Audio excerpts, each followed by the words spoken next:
राजस्व आईन संशोधन करवा राजस्व आईन को संशोधन कर आहरी लोकाभिमुखी करवा ये कलम 2 करेक्शन कला बेले आम देखिलु जे भाग पड़ला बेलू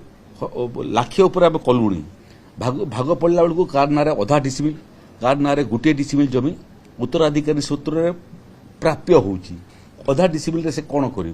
गोटे डिसिमिल से कौन कर घर खंडे बन पार ना तेणु एवं आम Odisha land settlement act rules 1982 को संशोधन करूँ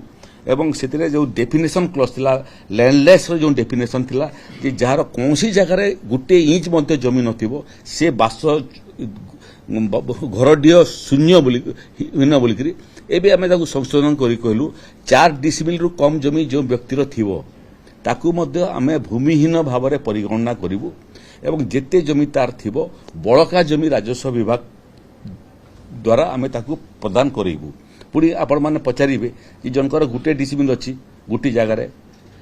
से पाखे आ 3 डिसिमिल जमी ना जोटा आम दे पारू अन्य जगार आमको देवाक पड़ो तो गोटे जगार गोटे डिसिमिल गोटे जगार 3 डिसिमिल तार लाभ कौन देला कि गोटे जगार 2 डिसिमिल तार अच्छी अन्य जगार आउ 2 डिसिमिल लाभ कौन देला से आम प्रोविजन रखीचु जे तार जो छोट जमी खंडे अच्छी जदि से चाहिए तार इच्छा एवं राजस्व विभाग को से जमीटा हस्तांतर करिवो सी पाखर नियरेस्ट जगार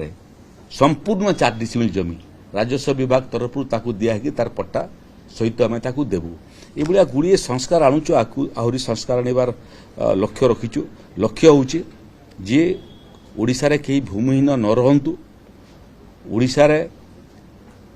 जो आईन अच्छी जो आईन आज समय उपयोगी नुह ताकू किमिति आम संशोधन कर समय उपयोगी करेबू आईन को आहरी लोकाभिमुखी करेबू एवं राजस्व सेवार आहरी किमिति संस्कार आनी पारिबू गोटे वर्षर रिपोर्ट आमे आपण मानकर सामने एवं लोकों सामने उपस्थापना करूछु।